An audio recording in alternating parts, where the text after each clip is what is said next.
kita seperti yang sedang dicabik-cabik, harga diri marwah bangsa ini seperti yang sedang diinjak-injak dengan kejadian di Morowali.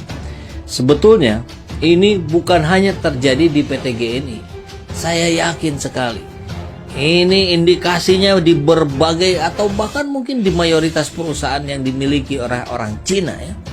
Jadi kalau saya mau klarifikasi dulu di awal, kalau kita bilang Cina, kalau bilang Cina sedang seperti menjajah kita, maka tentu yang kita maksud bukan dalam konteks SARA.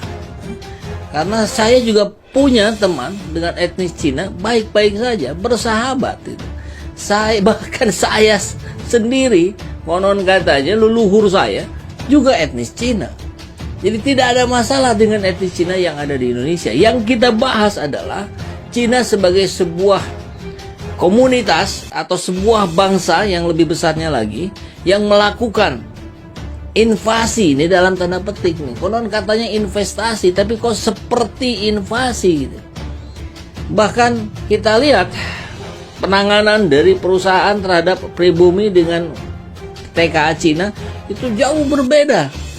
Bahkan sampai kita dengar ada di sebuah perusahaan, nanti kita lihat videonya, itu orang Indonesia, orang pribumi yang bekerja di Indonesia itu harus belajar bahasa Cina agar bisa berkomunikasi dengan orang-orang Cina yang ada di perusahaan tersebut.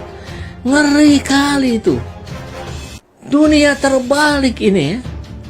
Jadi oke, kita coba satu persatu bahas. Ya, ini thumbnailnya. Bahkan kita mendengar ini ada pasukan yang akan didatangkan ke Indonesia dari Cina untuk mengamankan para pekerja Cina di Indonesia.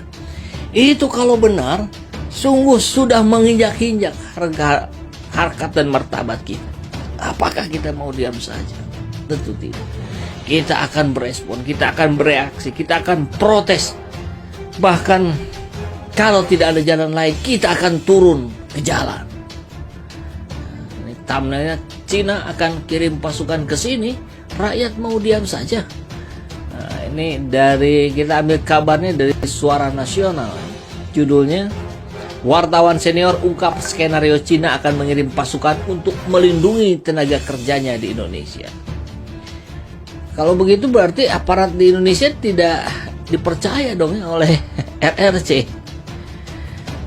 Padahal faktanya kita lihat, misal yang kemarin kita bahas dengan Pak Dr. Mehmet Hakim ya, dari Kapolres atau Kapolda di sana dikatakan ini dimulai ada serangan dari TKA ke pribumi.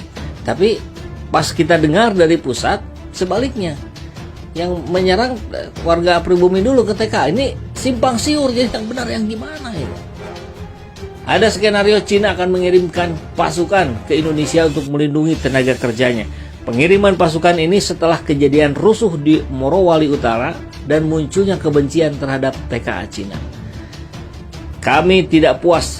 Kalau tidak puas dengan keterangan resmi pemerintah, Cina akan mengirim pasukan untuk melindungi tenaga kerjanya di Indonesia. Begitulah kurang lebih skenarionya, kata wartawan senior Gigin Praginanto di akun Twitternya @giginpraginanto Kamis tanggal 19 kemarin.